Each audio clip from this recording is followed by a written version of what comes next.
My name is Christian Peranto, and my call sign was Tonto.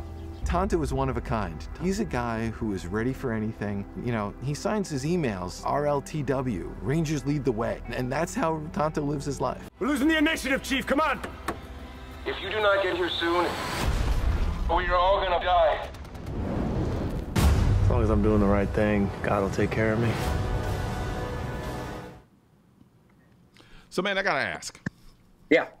Was the chief that much of an ass in real life? Ah, Lord. Okay, and I want everybody to know that we asked our chief to be part of the project. He turned us down, of course. Okay. I thought in the movie, and he knows this way I feel, but I thought we actually made him look stronger. Really? I'll be honest. Yeah, because I hated the chief in the movie. And I don't care for him either. You can say hate's a strong word, and I don't use it too often, but yeah, I do. Me too. Wow. I think he came across, and the guy played him fantastic job. Yeah. Great. Love that guy outside of him, even though first thing he came up to me in Malta, I said, man, I just want to punch you in the face right now, even though he was the guy who was playing the chief, Yeah. and I was just kidding with him. But no, our chief was very more passive aggressive in real life than he was in the movie. In the movie, you had that one scene where he actually looked like he stood up and said, you know, this is where we live or die. Yeah. And like he actually was a leader and he took charge. No, that didn't happen. No. Gotcha. So that is one part in the movie where that it didn't happen. I it's good for him that Michael put it in there in respect to the agency. Because Michael. But again, no, I don't. No, I thought the chief came across even better in the movie than he was in real life. The interesting thing about that dynamic that I noticed, right? He more or less just he pretty much thought of you all as just passive hired for gun imbeciles, right? And it, in many ways, I feel like it copied and mirrored kind of the conversations that's going on as a whole within the gun debate. This idea and notion that with reason and intelligence and love and feelings, we can somehow stop evil permanently. And you can hug it and love it, and it'll go away. It's like intellectual naivete. Like, it's weird. And that was persona there. Now, I'm not going to say all bases were like that. We had some good chiefs in some bases, but that base, it was a very pretentious us versus them mentality. You're contractors. We are educated. We're a staff to the CIA.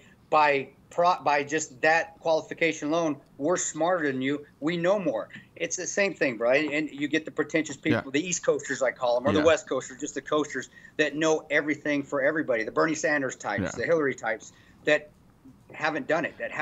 I'm not going to go to Bernie Sanders and tell him how to be a socialist. Don't come to me and tell me about.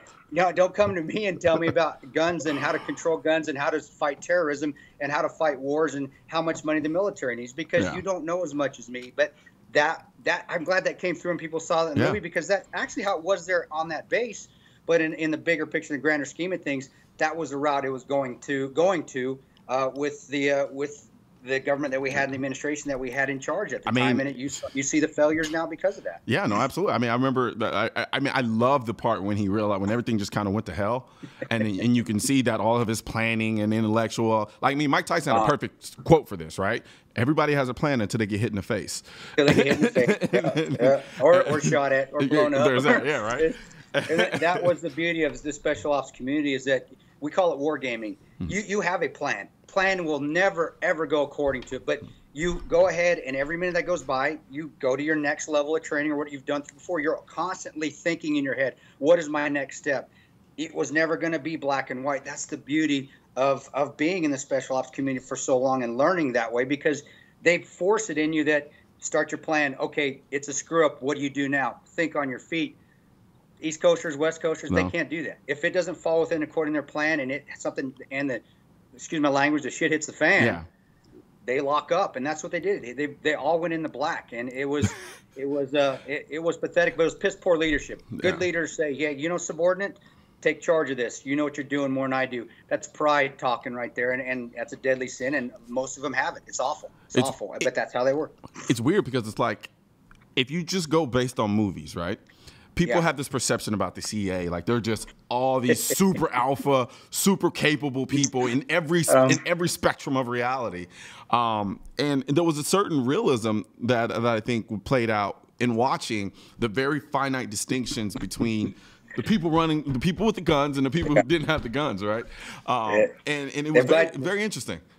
And it's very accurate. It is. It's very accurate. And that's why the agency didn't want us to get the book made. That's why they weren't happy with the movie, and that's why the mainstream media. Did you ever see us on ABC, CBS, or NBC? Never. No. Did the movie rated that? Didn't the movie, even with all that, even with all the left against it, the movie actually did very well. Yeah. And then when the Blu-rays and the DVDs and all that came out, everybody that didn't want to get seen at the movie theater, those things are crushing it. They're killing it right now. And the book is still doing very well. So, yeah, bottom line is it showed that the left is not going to do everything it can, and it also proved that the left was in cahoots with the administration right there. Yeah. Perfect. But it also showed that, as long as you keep pushing, and these guys that may not be as smart as the East Coast or West Coasters keep pushing along, keep striving, and keep forcing the issue, you're going to come out on top. That's why I say never quit. You never quit. We never quit that night.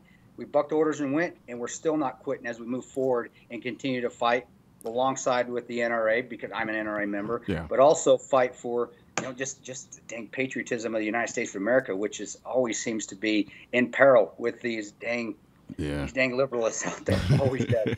So I got the movie posted. The movie got that. The movie did. I think it did. It really did. It was subtle. It was like, if you paid attention, you caught the political, ideological implications in the movie without it being too preachy.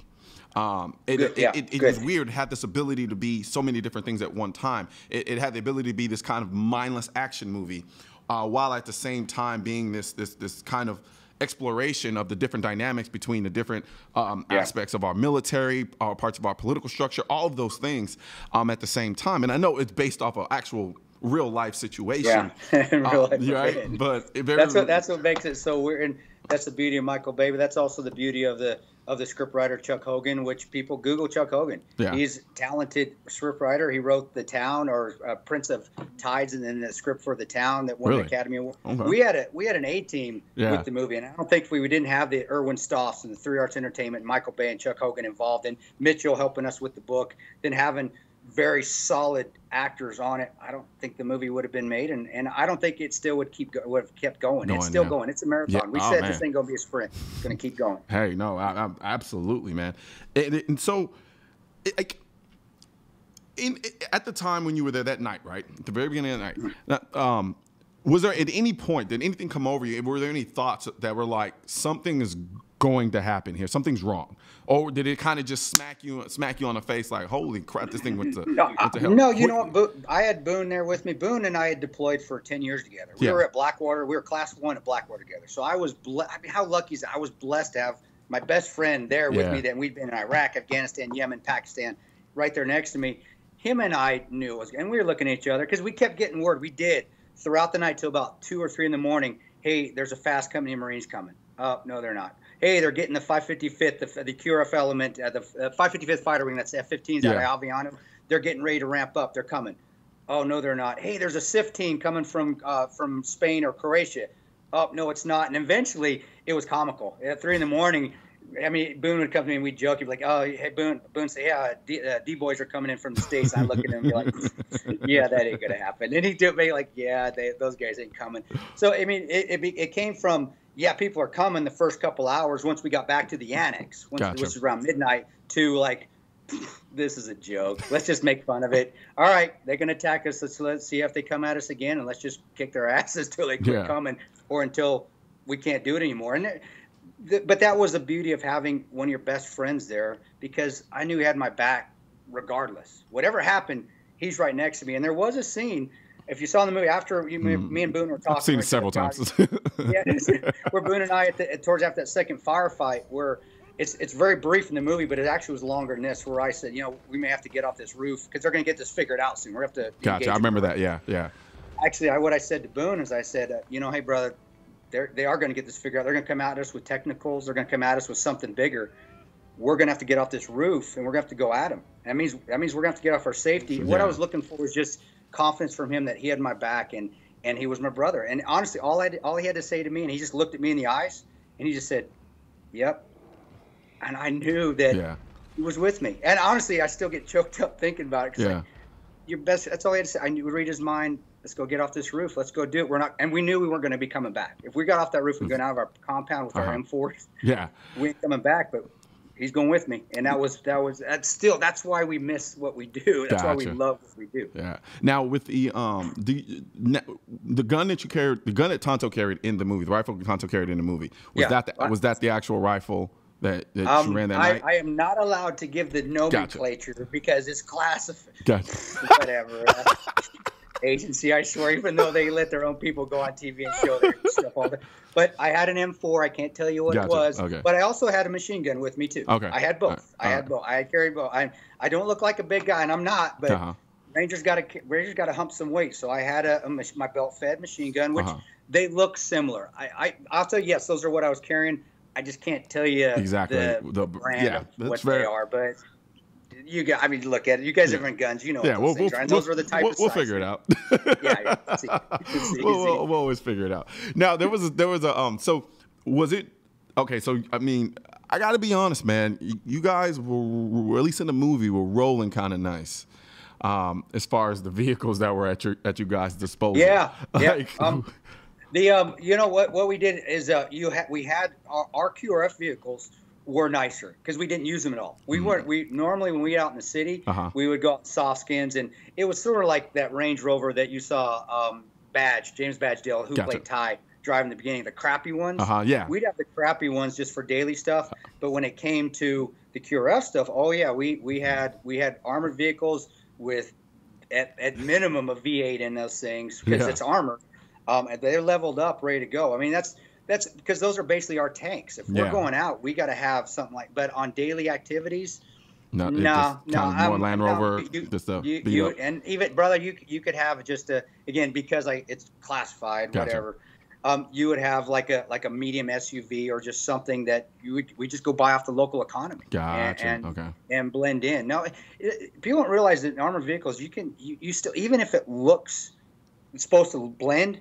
Armored vehicles, they move. They just sit, and you don't sit right in them. And in Kabul, Afghanistan, we drive in armored vehicles in some of our ops, and the kids could point us out down the road. I mean, I'd be in a car that it's supposed to look like a local, and these kids down the road 100 meters be like, "Oh, there's America," because you sit different. And it's a case of, what do you want to do? Do you want to blend in or do you want to have protection? Gotcha. Well, I want to blend in. That's my protection. Now, there was a pretty intense scene in the movie where it seemed like that armored vehicle basically saved the lives of everybody in it. Was that a pretty accurate representation of how? The State Department guys, they had to drive armored vehicles. They're not allowed. They aren't allowed to drive anything but armored because they're high profile anyway. They're not supposed to be blending. They're State Department. That thing. Wow, that thing when we came in, and even the next day, them tires were still, them run flats were still, Are you serious? They were still burning. Yeah, I couldn't believe those guys were still alive. They got crushed, and that's what happened. The State Department, in their infinite wisdom, had built that consulate right next to the guys that attacked him. Ansar Sharia safe house was right next to him. That's why Jack and Ty said, and he said, "Man, you go out of this gate." Both of them told Scott. Go left and not right. Go to Gunfighter. We said, go to Gunfighter, not Adidas. That's why we came down Gunfighter. So, again, people, all the movies fabricate. No, that's what happened. That's why we told them, because Ansar Sharia were their neighbors. The group that attacked them, they traded sugar to each other. It's like, hey, can I have a cup of sugar? Gotcha. I mean, it was just piss poor State Department ops at the time, but that's what you expect from honestly from a Hillary Clinton State Department right there, and Susan Rice and all them other. Don't even get me started. That's a whole nother interview, brother. We can do a whole nother one on that. Well, we're keeping you on for the hour, so guess what? Oh, cool. A whole nother interview. We're gonna take a quick break though before we come back.